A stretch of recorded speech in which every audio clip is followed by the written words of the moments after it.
네, 반갑습니다.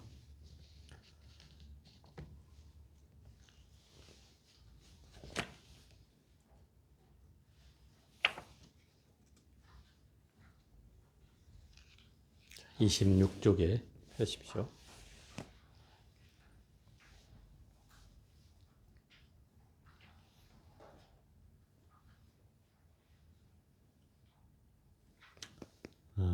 다섯 번째 미륵장 가운데 전반부를 저번 시간에 했고요. 그 내용을 조금 요약하자면 미륵보살이 이 금강장 보살에 이어서 등장한 이유는 우리가 5개 번뇌, 5개라고 하는 5개 번뇌 가운데 금강장은 의심을 거두어서 신심을 일으키는 장이라면 이 미륵장은 탐해를 전환해서 자비를 일으키는 장이다. 이렇게 얘기할 수 있습니다. 그래서 자비의 화신인 바로 미륵보살이 등장하는 이유입니다. 이 탐해라고 하는 것은 정확하게 말하면 탐욕과 가래의 준말입니다. 탐욕은 있는데 더 갖고 싶은 마음이라면 이 가래는 없어서 부족해서 생기는 마음이죠. 없어서 생기는 마음. 예를 들어서 우리가 어렸을 때 충분한 부모의 사랑을 받지 못하는 것을 뭐라고 해요? 애정결핍이라고 하죠. 이제 그 결핍이라는 말은 부족하다는 뜻이에요. 충분한 사랑을 받지 못했기 때문에 그게 가래다 이 말이에요. 그래서 탐욕은 내가 있는데 더 가지려고 하는 마음이라면 가래는 없어서 생기는 마음이라고 할 수 있다. 그래서 어쨌든 이 두 가지 경계가 다 탐해다 이 말이에요. 그 탐해는 무엇을 일으키냐면 바로 이 미륵장에서 얘기한 대로 생사윤회를 하게 되는 근본이 된다. 생사윤회는 바로 이 탐해 때문에 일어난다는 거죠. 이런 근본적 욕망이 끊임없이 우리를 생사윤회케 하는 근본 원인이다. 이렇게 얘기하고 있어요. 예를 들어서 그 욕망을 우리는 근본적으로 다 가지고 있기 때문에 욕망을 끊어내는 일이란 사실은 쉽지는 않아요. 물론 이 경전에도 욕망을 탐해를 끊어내라고 얘기하고 있지만 결과적으로 그러기가 쉽지 않죠. 왜냐하면 이 욕망이라는 것은 본능과 같은 거예요. 본능. 사람이 살고자 하는 마음도 욕망이에요, 사실은. 이건 본능이잖아요. 우리 생존의 본능. 그죠? 예를 들어서 아무리 죽겠다고 설치는 사람도 저 바다 한 군데다가 떨어뜨려 놓으면 나 그냥 죽을래 하고 있을까요? 절대 그렇지 않거든요. 뭔가 살려고 몸부림을 치게 된다 이 말. 이건 생존의 본능이에요. 누구나 어떤 존재라도 그 생명 앞에서 발버둥을 치게 돼 있어요. 이게 결국 우리의 근본적 욕망이란 말이에요. 또 자고 싶어 하는 것, 자고자 하는 것, 이것도 욕망이고요.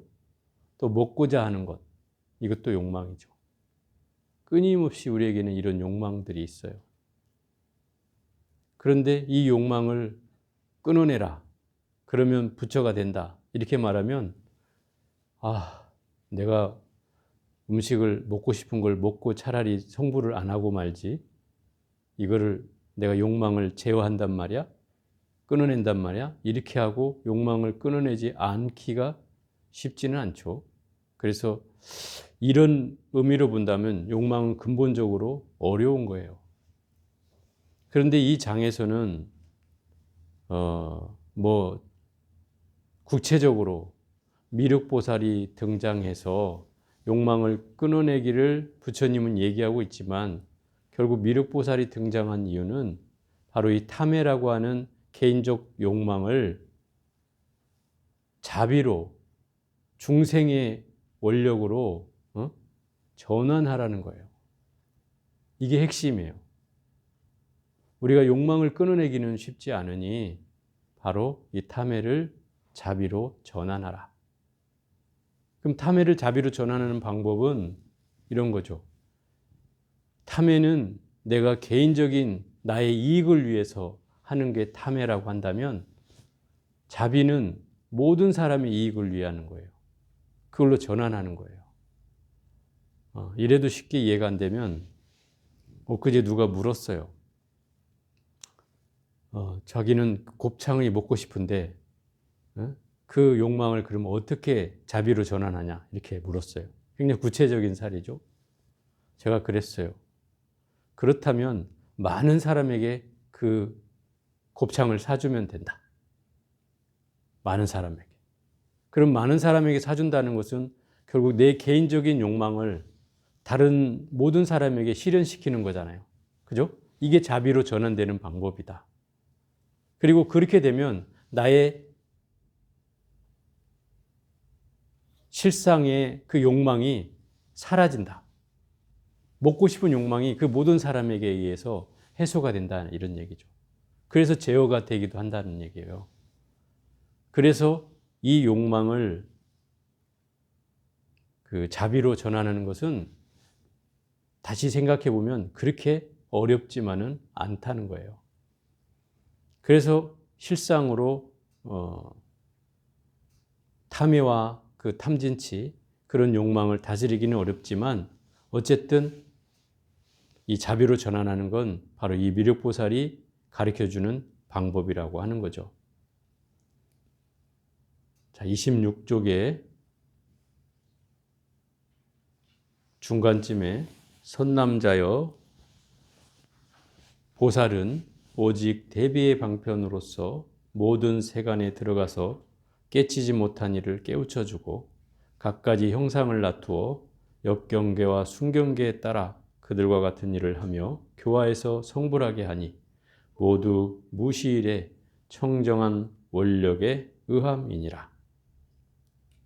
바로 이 대목이 앞에서 미륵보살이 세 번째 질문, 보살이 중생을 제도하기 위해서 세간에 들어가서 몇 가지 방편으로 중생을 제도합니까?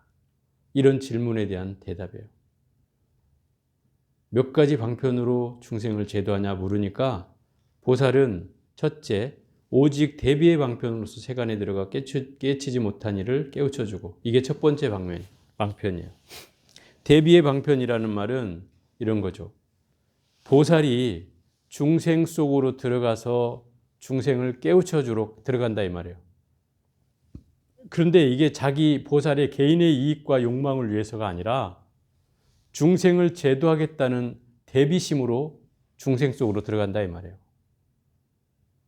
그래서 대비의 방편으로 중생을 깨우쳐준다, 이 말이죠. 그게 첫 번째고, 두 번째는 갖가지 형상을 놔두어서 역경계와 순경계에 따라서 그들과 같은 일을 하며 교화해서 성불케 한다. 이것은 우리 보문품에 나오는 내용을 지금 한마디로 요약해 놨다고 볼 수 있는데, 보문품에 그 부처님을, 관세음보살이 부처님을 원하면 부처님으로 나타나고, 그죠? 또 보살을 원하면 보살로 나타나고, 또 천신을 원하면 천왕으로 나타나고, 또 대신을 원하면 대신으로 나타나고, 남자를 원하면 남자로 나타나고, 여자를 원하면 여자로 나타난다. 이렇게 33응신으로 중생에게 놔두는 것은 그 중생을 일깨우고자 하는 것이다, 이 말이에요. 그 이유다. 그래서 여기도 나오잖아요. 갖가지 형상을 놔둔다는 것은 중생이 원하는 바에 따라서 모든 모습으로 놔둔다는 거죠. 여자를 원하면 여자로, 남자를 원하면 남자로, 또는 보살을 원하면 보살로, 스님을 원하면 비구로, 비구니 스님 원하면 비구니로, 이렇게 놔두는 거다. 갖가지 형상으로. 그리고 그 놔두어서 역경계와 순경계, 그러니까 놔두었는데 나한테 안 좋은 경우가 미쳐서 나쁜 쪽으로 다가오면 그게 역경계고, 좋은 쪽으로 다가오면 그게 순경계다, 이 말이에요. 근데 우리는 이 역경계와 순경계라는 걸 잘 착각하는 이유가, 역경계는 우리가 잘 알아차려요. 나쁜 것이 다가오니까 아, 저건 너무 안 좋은 거야 라고 해서 화가 나든지 어쩌든지 그게 뭔가 일어난단 말이에요, 반응이. 근데 좋은 경계는 쉽게 우리는 그 순경계라고 여기지 않고 그냥 받아들인다 이 말이에요. 그래서 순경계는 놓치는 경우가 많다. 그런데 그런 좋은 경계도 결국은 경계일 뿐이다 이 말이에요. 역경계든 순경계든 다 경계일 뿐인 거예요. 근데 우리는 좋은 경계라고 받아들이고 나쁜 경계는 물리친다면 이건 경계에 걸리는 마음이다 이 말이죠. 경계에 걸리는 마음이에요. 그 역경계와 순경계에 따라서 그들과 같은 일을 한다.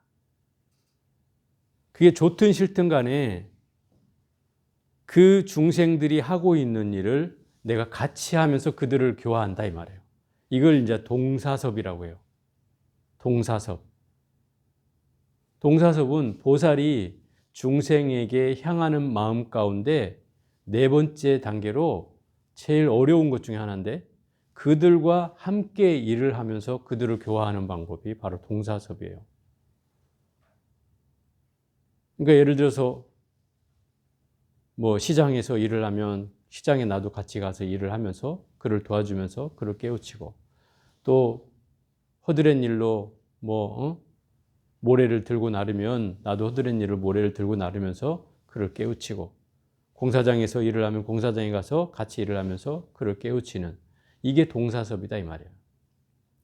근데 실제로 이런 일들은 이게 절집안에 있는 언어인데 이걸 결국 실제로 사용하는 이들은 교회나 성당 다니는 이들이 이걸 실제로 사용하죠. 그들은 교리상으로 이런 게 없어요. 없는데 그들은 이미 그를 깨우치고 중생을 예를 들어 선교하거나 이런 전략으로 사용하잖아요. 근데 우리는 이런 가르침이 있어도 사용하지 못하는 거죠. 왜 그런가를 생각해 보면 부처님 가르침은 너무 많아. 종류가 너무 다양하고 너무 많아서 어느 것 하나를 선택하기에는 너무 광범위하다 이거죠. 그래서 선택의 폭은 다양하지만 정작 실천하는 데는 미약한 부분이 있다. 그래서 이 동사섭이라고 하는 말이 두 번째 방편이에요. 중생을 제도하는 두 번째 방편. 세 번째는 모두 무시이래로 청정한 원력에 의함이니라. 시작도 알 수 없는 옛날부터 청정한 원력이라는 것은 결국 중생을 제도하겠다는 그 원력이죠. 그 원력이 세속적이지 않고 부처님의 깨달음에 맞닿아 있기 때문에 그걸 청정한 원력이라고 하는 거죠. 그런 원력에 의한 방법이 세 번째 방편이다. 그래서 보살은 중생을 구제하기 위하여 바로 대비의 방편과 동사섭과 청정한 원력에 의해서 세 가지 방법으로 중생을 제도한다는 거예요. 만일 말세에 일체 중생이 대원각의 큰 깨달음에 의지하여 향상해 가는 마음을 일으켰다면, 이걸 이제 증상심이라고 써져 있는데 이게 향상심이라는 말은 늘 하루하루 위를 향해서 나아가는 마음이죠. 발전되는 마음. 마음이 그대로 머물러 있지 않고 꾸준히 향상해 가는 마음. 그게 향상심이에요. 이 향상심을 일으켰다면 마땅히 보살의 청정한 태원을 바라여 이렇게 말하리라. 결국 향상심을 가진 사람이라면 내가 하루하루 발전하고 싶은 마음의 경계를 하루하루 발전시키고 싶은 사람이라면 발언을 이렇게 해야 된다는 거예요. 원하건대 제가 지금 부처님의 원각에 머물고자 선지식을 구하오니 외도와 이승을 만나지 않게 해주소서. 이게 선지식을 얻어야 우리는 깨달음을 얻을 수 있으니 향상심을 가진이라면 바른 선지식을 구해야 하는데 최대한 피해야 되는 선지식이 바로 외도와 이승을 가진 선지식이다 이 말이에요. 외도는 다른 종교의 지도자니까 이게 삿된 견해를 가진 사람이다 이 말이에요. 그러니까 삿된 스승이 될 수 있는 거죠. 그죠? 외도니까. 그래서 부처님의 가르침에 개합하지 않고 오히려 부처님 개합에서 멀어지는 그런 내용을 설하는 사람이어서 이게 부처님 정법에 어긋나는 그런 사상을 가지고 있는 사람이다. 그렇다면 이런 사람은 결국 바른 길로 인도할 수가 없잖아요. 삿된 견해를 가졌으니 바른 길로 인도하지 못하니 결국 우리가 깨달음을 제대로 얻고자 하는 사람이라면 바로 이런 외도를 만나지 말아야 된다. 두 번째, 이승을 또 만나지 않게 해달라는 거예요. 내가 부처님 가르침은 접했지만 부처님 가르침 가운데 보살심을 갖지 않고 오로지 자기만 깨닫고 자기는 그냥 듣는 것만 공부하고 자기는 깨달음만 얻겠다고 얘기하는 그런 스승을 만난다면 내가 깨달음을 얻을 수가 없겠죠. 이미 이런 사람은 사장은 면했으나 이장을 가지고 있는 사람이라고 했잖아요. 바른 소견을 가진 장애를 이미 가지고 있는 사람들이어서 결국 깨달음에 이룰 수 없다. 그래서 부처님의 깨달음에 나아가고자 하는 사람이라면 바로 이런 스승을 만나지 말아야 된다는 거예요. 5가지 부류 가운데 내가 범부라고 하면 바로 이승과 외도를 가진 사람을 만나지 말고 보살심과 부처가 되려는 마음을 가진 사람을 만나야 결국 내가 이런 경계를 넘어갈 수가 있다는 거죠. 우리는 결국 이런 발언을 잘 하지는 않잖아요. 그렇죠? 발언할 때 나는 외도를 만나지 않게 해주십시오. 이런 얘기 안 하죠. 잘 안 하거든요. 그런데 이 발언이 주는 그 의미는 그런 것 같아요. 예를 들어서 옛날에 그 어느 노스님이 이게 발언을 하는 소리를 들으니까 되게 인상적인 대목이 있더라고요. 그 발언 가운데 다른 건 다 기억이 안 나는데 그 대목만 기억이 나요. 그 발언을 하는데 제가 다음 생에 태어나더라도 어촌의 자식으로는 태어나지 않게 해주십시오. 이렇게 하는 대목을 들었어요. 그 말을 들으면서 가만히 생각을 해보니까 내가 어촌의 어부의 자식으로 태어난다면 맨날 먹고 살기 위해서 늘 고기를 잡고 살생을 해야 되는 그런 직업을 가져야 되잖아요. 끊임없이 매일같이 살생을 생존을 위해서 해야 되는 거예요. 하고 싶지 않더라도. 그러면 결국 이 살생의 업을 아무리 그게 생존이라 하더라도 살생의 업을 늘 져야만 되잖아요. 그래서 그런 동네에 태어나면 나도 피치 못하게 할 수밖에 없는 그런 상황에 처하게 된다는 거죠. 마찬가지로 외도들이 사는 곳에 내가 태어난다고 하면, 그죠? 외도들이 사는 곳에 태어난다고 하면 나는 어쩔 수 없이 그런 가르침을 배우면서 자라게 돼 있어요. 그렇겠죠? 그럼 결국 내가 바른 지혜를 가진 안목을 가진 스승을 만날 수도 없고 또 이미 삿된 견해가 나의 바른 견해인 양 이미 훈습이 되어 있을 터이니 바른 견해를 설사 만난다 하더라도 그걸 알아채지 못하는 거죠. 그런 외도의 스승을 만난 덕분에. 또 마찬가지로 그 이승에 나 불교를 믿는 사람들은 만났는데 더 큰 깨달음을 구하지 않고 자기만 깨닫겠다 하고 듣는 것만 하겠다는 사람들을 만나면 결국 그 부류에서 벗어날 수가 없는 거죠. 그렇잖아요.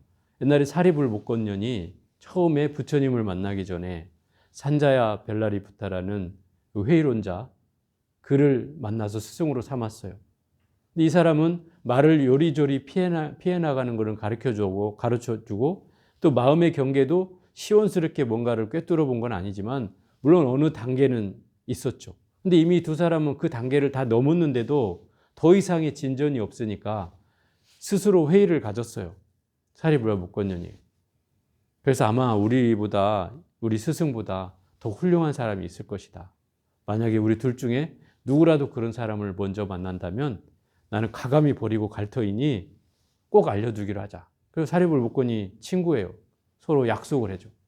그때 저 히말라야 산기슭에서 아주 젊은 비구가 아싸지 비구라는 젊은 비구가 바루를 들고 혼자 조용히 자기를 관조하면서 탁발학으로 마을 저작거리를 내려오고 있는 거죠. 멀리서 걸어오는 그 모습을 이 사리불이 보고서 흥분했어요. 그 모습만 보고도. 그래서 거기를 뛰어가다시피 뛰어가요. 그래서 그 오는 스님과 마주쳤는데 그 스님한테 예를 표하고 물었죠. 당신은 누구십니까? 저는 일개 사문에 불과합니다.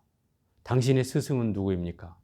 우리 스승은 석가모니라는 분으로 저 숲속에 계십니다. 그럼 당신의 스승의 가르침을 한 자락만이라도 가르쳐 주십시오. 저는 깨달음을 얻지 못해서 가르쳐 주긴 힘듭니다.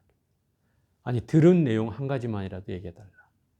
그래서 그때 얘기한 게 제법종연생, 제법종연멸이에요.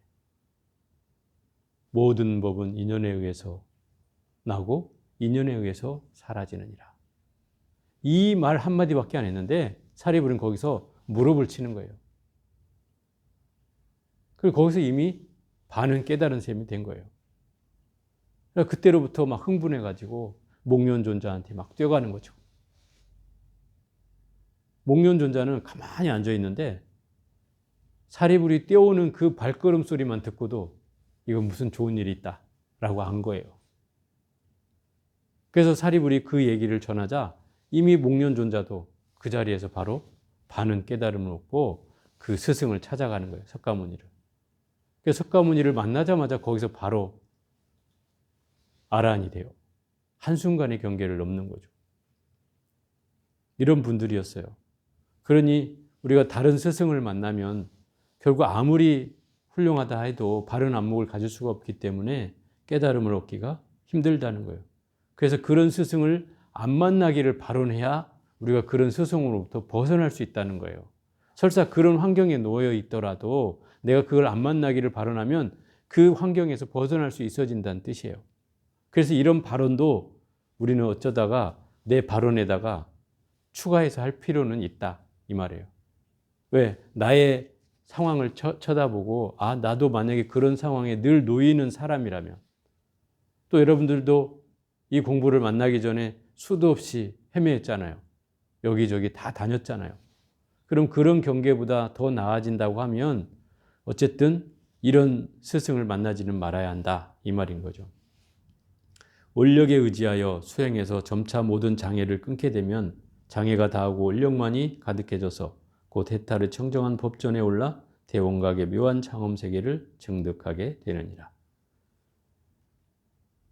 결국 그 깨달음을 얻겠다는 그 원력에 의지해서 수행을 하다 보면 이 모든 장애를 끊게 될 것이고 그 모든 장애라는 게 바로 바른 소견을 가진 장애인 이장과 생사윤회를 하는 장애인 사장이라는 그 장애를 다 끊어버리게 되면은 그 장애가 다하고 원력만이 가득해져서 그 깨달음을 얻겠다는 그 원력만이 가득해져서 그 해탈의 청정한 그 진리의 법당에 올라서 대원각의 큰 깨달음의 장엄세계를 얻게 되느니라.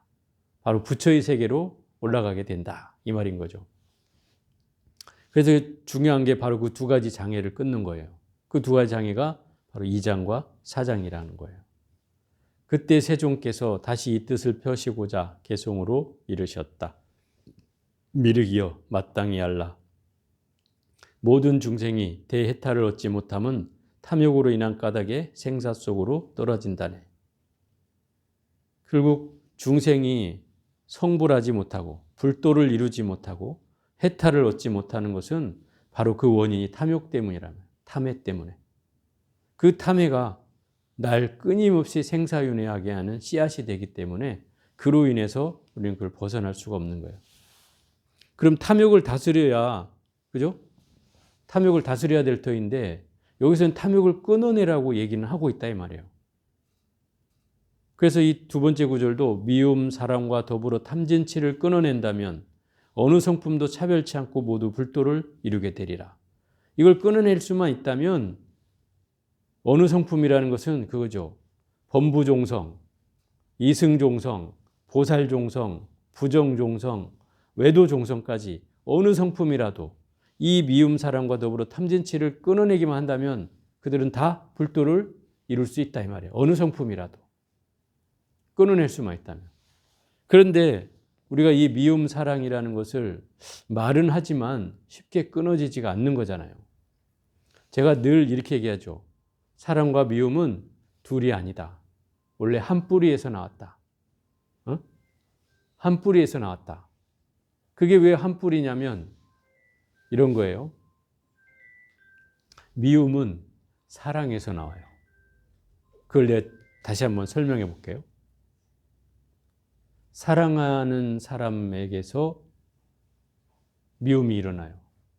예를 들어서 여러분이 처음에 결혼할 때는 이렇게 얘기했어요. 우리 남편이 말수도 적고 사람이 듬직하고 점잖하고 어디서나 예의를 갖추고 그래서 내가 너무 좋아했다고 이렇게 얘기했어요. 근데 10년이 지나고 20년이 지나니까 뭐라고 얘기하냐면 우리 남편 답답하고 말도 안 하고 재미도 없고 사람이 막 이렇다고 얘기한다. 그죠? 그러면 내가 젊을 때는 그게 매력이었어. 그죠? 분명히 좋아하는 이유였어요. 근데 어느 순간 시간이 지나고 보니까 그게 싫어하는 이유가 돼 있어요. 그렇죠? 또 어떤 사람은 반대로 이렇게 얘기해요. 우리 남편은 내가 처음 만났을 때 자상하고 사람이 하나부터 열까지 다 챙겨주고 재밌는 얘기도 해주고 막 이랬어요. 그래서 좋아서 결혼을 했는데 나중에는 뭐라 그래? 우리 남편은 사람이 너무 가볍고 말이 많고 아무 사람이나 만나도 다 그래 좋다 그러고 그런다고 뭐 얘기한단 말이야. 그럼 자기 남편이 그래서 싫대. 그러면 자기가 결혼할 때는 이게 좋아서 결혼했는데 그게 다시 싫어지는 이유가 됐단 말이에요. 그렇죠? 여러분은 안 그래요? 그렇죠? 그렇단 말이에요. 그러니 이 미움과 사랑은 결코 둘이 아니라고 얘기하는 게 내가 이 이유다 이 말이에요. 똑같은 이유예요. 그러니 여러분이 미워한다면 절대로 이혼해서는 안 되는 거예요. 미움은 사랑의 다른 이름일 뿐이라는 거예요. 제가 늘 얘기하는 말이지만.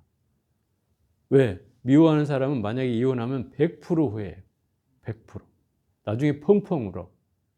괜히 했다고. 그런 날이 와요. 왜? 그런 사람이 있거든요, 실제로.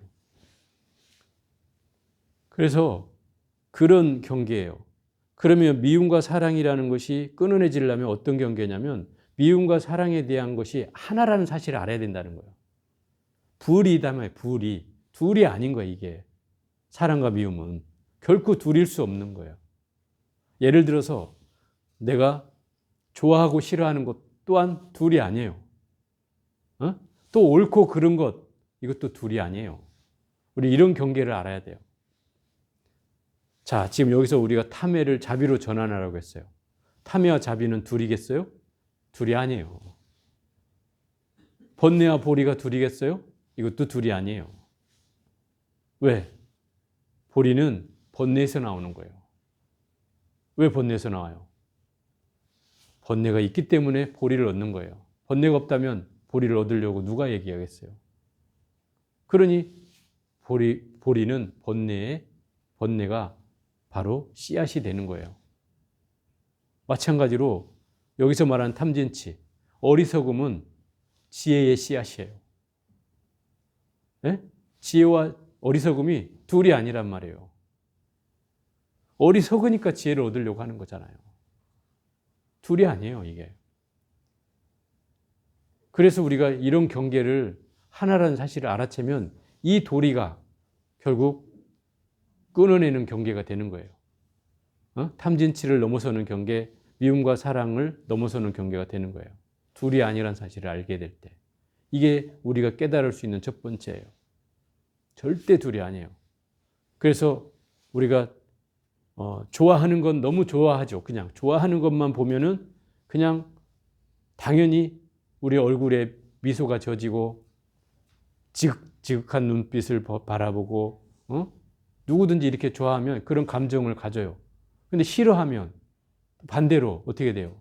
막 오만 인상을 쓰고 내천차를 그리고 세모 눈을 뜨고 또는 쳐다도 안 보거나 막 이렇게 된단 말이에요. 근데 이 경계가 다르지 않다는 거예요. 다르지 않다는 거예요. 우리는 그게 천차만별의 차이, 천지차가 난다고 얘기할 수 있겠지만 아니에요. 그게 똑같다는 거예요. 그 경계를 우리는 알아차려야 돼요. 다른 감정이 아니라는 거예요. 좁고 시림의 감정이 결코 다른 데서 일어나는 게 아니라는 거예요. 그것을 알아질 때 우리의 삶이 전환이 되는 거예요. 엄청난 전환이 일어나는 거예요. 마치 탐해가 자비로 전환되듯이, 어리석음이 지혜로 전환되듯이 이렇게 전환이 될 수 있다는 거예요. 그런 경계를 알아채면. 2장, 4장의 두 가지 장애를 길이 없애면 선지식을 힘써 구해서 바로 깨닫고 보리 원력을 수순한다면 대열반에 이르리로다. 그러니까 이 장애를 끊어 없애는 것이 바로 이 두 가지 장애가 둘이 아님을 깨닫고 또 바른 지견과 탐해와 탐진치, 이걸로 인해서 우리가 생사윤회한다는 사실을 깨닫고 바른 선지식을 구해서 그 깨달음으로 계속 나아간다면 그 깨달음에 대해서 물러서지 않게 될 것이며 큰 깨달음에 이르겠죠. 시방세계의 모든 보살은 대자비의 원력으로서 생사 속으로 들어가서 나타내시니 현재 수행하는 이 말세 중생이 부지런히 온갖 애육의 견해들을 끊어낸다면 곧 대원각에 돌아가리라. 결국 보살들이 생사 속으로 들어가서 그 자비의 방편으로 중생을 깨우쳐 준다 이 말이에요. 큰 자비의 방편으로. 그러면 미륵보살이 왜 자시보살이냐면 미륵보살은 3번에 걸쳐서 중생을 다 제도한다고 한다 이 말이죠. 상근계 중생, 중근계 중생, 하근계 중생들을 3회 설법만으로 모두를 다 깨우친다고 얘기한다 이 말이죠. 모든 사람, 한 사람도 빼놓지 않고. 그래서 자시보살이라고 하는 거예요.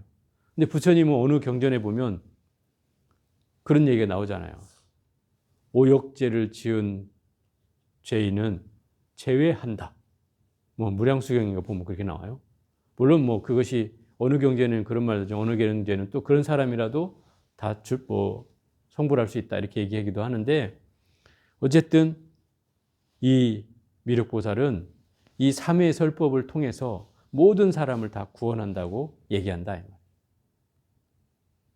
그래서 이 미륵보살이 우리 역사 속에서도 신라시대부터 후삼국시대, 고려시대, 조선시대 또 최근세에 이르기까지 우리가 나라가 혼탁해지고 또 전쟁이 일어나고 뭔가 왕정이 불안할 때는 늘 이 미륵사상이 출현했다 이 말이에요.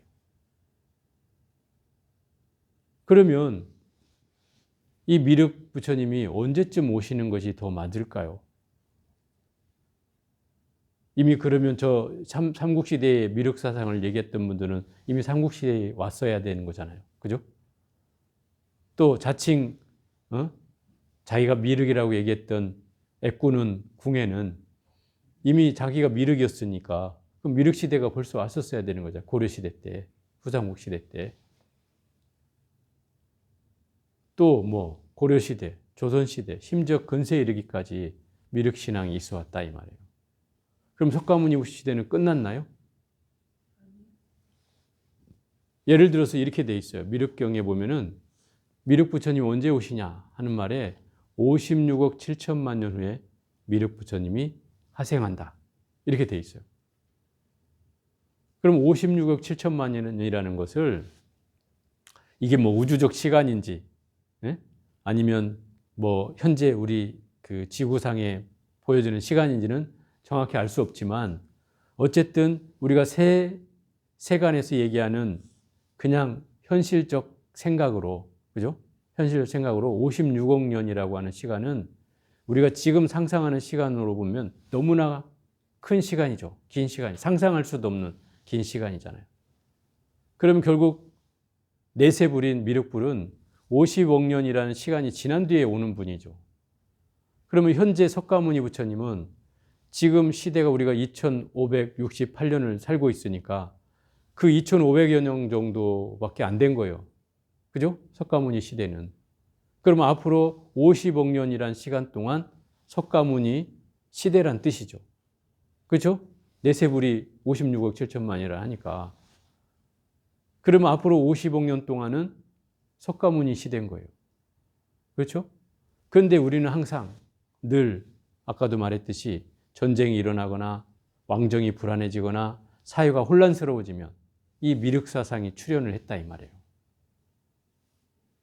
예를 들어서 이 미륵이라는 말은 그 인도에 썼던 언어, 부처님 당시에 썼던 언어 두 가지가 있는데 그 산스크리트, 이거는 이제 귀족들이 썼던 언어인데 여기에서 마이뜨레야 이렇게 미륵을 원래 말이 마이뜨레야. 그리고 파리어 민중들이 썼던 말로는 메떼야 이렇게 얘기해요. 미륵이 메떼야.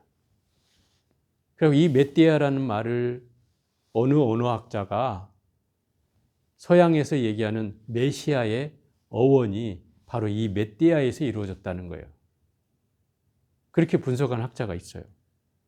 제법 설득력이 있는 언어적으로 설득력이 있는 말이었는데, 그럼 결국 내세불인 이 미륵불이 서양에서는 메시아로 등장한다는 거예요. 세상을 구원해줄 구원의 존재로서 메시아를 우리가 얘기하고 있듯이 바로 그 미륵불은 그 메시아적 성격을 가지고 세상을 끊임없이 구제하러 나타나는 성령과 같이 뭔가 묘사가 된다 이 말이죠. 그래서 우리가 험난하고 어려운 시절이고 뭐 왕정이 불안하고 전쟁이 일어난 그 곳에는 항상 이 미륵사상이 출현했다 이 말이에요. 그래서 우리 역사 속에 저 화순에 가면은 운주사, 운주사 있죠? 가보신 분 있어요? 그 운주사에 부처님이 막 널브러져 있거든요. 그 산 속에 뭐 산 중턱에도 있고 누워 계신 분도 있고 서 계신 분도 있고 뭐 어디 동굴 속에 들어가 있는 분도 있고 엄청나게 많은 분이 있어요. 근데 부처님 모습이 너무나 각양각색이에요. 똑같은 분이 하나도 없고. 그리고 거기에는 희한한 문양들이 있어요. 문양들이 있어요. 기호 같은 문양들이 있어요. 그 사람들이 그걸 되게 신기해요. 이게 뭔가 나타내는 의미가 있을 건데 우리가 잘 몰라서 그렇다. 이런 얘기도 하고, 또 그 산 중턱에 올라가면 북두칠성이 그려져 있어요. 땅바닥에. 큰 바위가 형성이 돼가지고 동그란 바위를 7개를 이렇게 놨는데 딱 북두칠성 자리에 놨어요. 그리고 그 옆에는 부처님이 와불인데 누워 계셔. 그냥 큰 통바위인데 누워 계셔. 제가 갔을 때 들은 얘기지만은 그 부처님이 일으켜 세워지는 날 백제가 부흥한다 뭐 이래가지고 그 미륵사상을 가진 사람들이 그 신라한테 멸망을 당하고 그곳에 숨어서 살면서 그 미륵세상의 꿈으로 새로운 세상을 꿈꾸면서 그 미륵불을 조성했다 뭐 이런 얘기들이 전해온다 이 말이에요. 그래서 미륵신앙은 바로 이런 때 주로 탄생이 되는데, 우리가 전북에 가면은 김제 금산사라는 절이 있어요. 거기에도 대웅전도 아주 크지만 미륵전이 있어요. 거기에 미륵전이 3층으로 되어 있어요. 겉으로 보면 3층인데 안에서 보면 1층이에요. 이게 통짜로 되어 있다 이 말이죠. 뚫려 있어요. 그리고 부처님이 입상이에요. 입상 서 있어요. 한 5, 6m 돼요. 부처님이 서 있는 부처님. 그러니까 들어가면은 이렇게 쳐다봐야 된다. 굉장히 높으시죠. 근데 거기에 이 3층 누각이 돼 있는 이유가 있다 이 말이에요. 저도 어렸을 때 다녔을 때는 그게 무슨 뜻인지 잘 몰랐는데, 제가 나중에 공부를 하면서 보니까 그 미륵 부처님이 꿈꾸는 세상, 삼의 설법에 의해서 중생을 제도한다 했잖아요. 그 삼의 설법을 할 때 그 회상의 이름을 적어 놓은 거예요. 용화 회상 뭐 이렇게 세 가지 이름이 적혀 있어요. 그 경전에 의거해서 미륵경에 의거해서 그게 써져 있다는 거죠. 근데 더 재밌는 것은 그 미륵전을 중심으로 해서 그 밑에 마을에 이 미륵전 때문에 종교가 50개가 생겨났다는 거예요. 신흥 종교가. 불교가 아닌 신흥 종교가 50개가 생겨났다. 이거 학자가 연구해서 발표한 거예요. 그 중에 대표적인 종교가 증산도예요. 들어보신 적이 있는지 모르겠는데 증산도. 지금도 그 도포자락 휘날리며 갓 쓰고 이러고 다니는 분이 있어요. 그 동네에 가면. 그게 증산도예요. 증산도. 왜 증산도냐면 강증산이라는 사람이 그 종교를 만들었어요. 그래서 증산도라고 하는 거예요. 이 강증산이라는 사람이 죽으면서 당신이 그랬어요. 내 몸의 일부를 얻는 자 영생을 얻으리라. 이러고 죽었어요. 그래서 매장을 했는데 무덤이 다 파헤쳐지고 살이 갖가지로 찢겨서 다 나눠졌어요. 영생을 얻는다니까. 몸의 일부를 얻는 자 영생을 얻는다 하니까. 어쨌든 그래가지고 그 증산도에서 9개의 교파가 만들어지는데 그중에 우리가 제일 잘 알고 있는 교파가 대순진리예요. 대순진리가 여기서 나온 거예요. 그리고 대순진리의 사상의 핵심이 한 가지가 이 미륵사상을 신앙하고 있다는 거예요. 불교적 신앙 형태가 미륵사상을 신앙하고 있다는 거. 왜? 내세불이니까. 그래서 이 사람들이 처음에 제가 중2 되고 얼마 안 됐을 때 은사스님 절에서 이렇게 있었는데 절에 찾아와서 가방, 이쁜 가방 하나 들고 다니잖아요. 찾아와서 저한테 대뜸 물었던 말이 불기가 몇 년입니까? 이렇게 물었어요. 불기 2568년 하는 불기. 그래서 제가 우아래를 이렇게 훑어봤죠. 스님한테 내가 불기를 묻는 사람도 처음이지만 스님한테 불기를 묻는 게 이게 신뢰되는 말이잖아요. 불기를 몰라서 대답을 안 하겠어요? 알면서 모른다고 하겠어요? 그런데 그걸 자꾸 캐묻는 거죠. 캐물어 그냥. 계속 대답해 보래. 그래서 제가 그랬죠. 보살님 대순진리예요? 이렇게 물었더니 맞대요. 난 그 한마디에 감패를 했어요. 왜? 제가 대학교 때 학교 다닐 때 대순진리가 되게 유행을 해갖고 학교에 서클이 많았어요. 그 뭐 학교에서는 청기누설 구통도가 이래가 도를 아십니까? 이걸로 유명했지만 이 사람들의 질문은 그거였어요. 그때는 불기가 몇 년이냐? 그거 왜 묻냐? 일단 말해보라는 거예요. 그 얘기를 안 했죠. 끝까지. 그랬더니 석가모니 시대는 3000년에 끝난다. 지금은 미륵의 시대다. 그러니 부처님 믿지 말고 미륵을 믿어라. 우리 종교를 믿어라. 이런 거였어요. 그래가지고 그게 어디에 나오냐 물으니까 자기네 무슨 어디 경전에 막 나온대요. 그래서 나한테 그거 보여줘라. 어디 나오면 근거를 한번 보여줘라 그랬더니 자기가 가져오겠대요. 언제 가져올 거냐 물으니까 내일 가져오겠대요.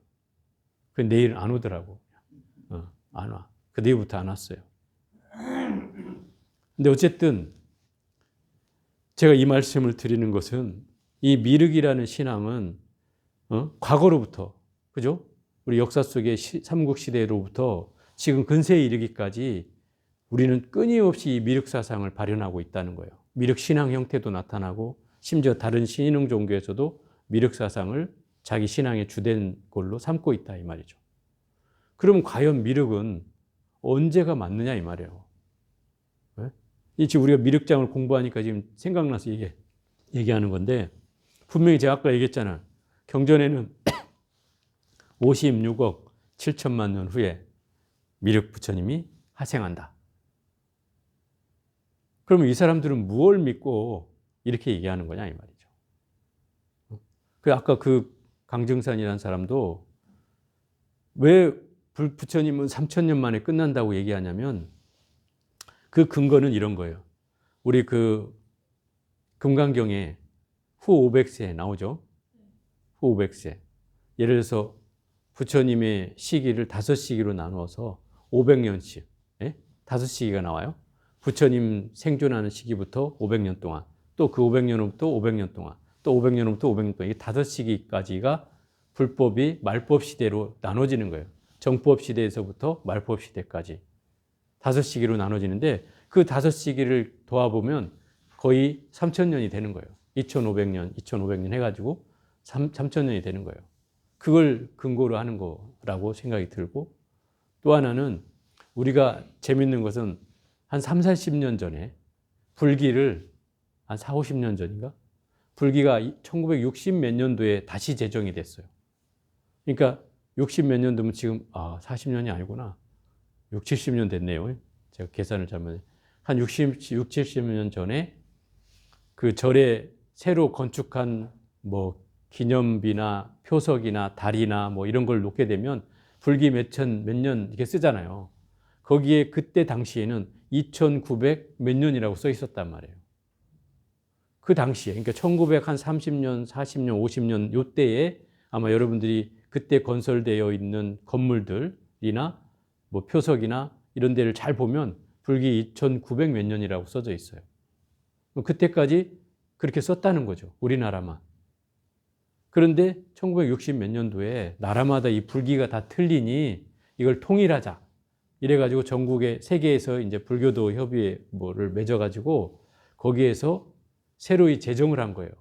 그래서 부처님은 624년에 태어나셔서 544년에 기원전 624년에 태어나셔서 544년에 돌아가셨다. 80세 사시고 돌아가셨다. 그래서 그 544년 더하기 2024년 그럼 얼마예요?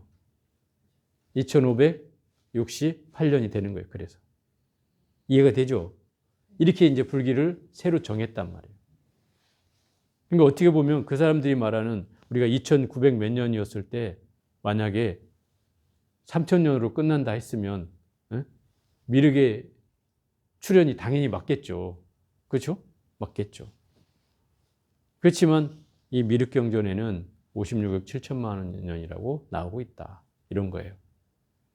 그래서 어쨌든 이 미륵보살은 그런 모든 중생들의 구세주로서 또는 메시아로서 내세불로서 등장하는 그 보살님이지만 여기에서 등장하는 이 미륵보살은 결국 그 탐해라는 번뇌를 자비로 승화시켜서 결국 그 탐해를 제거하는 그런 의미로 이 미륵보살은 존재한다는 거죠.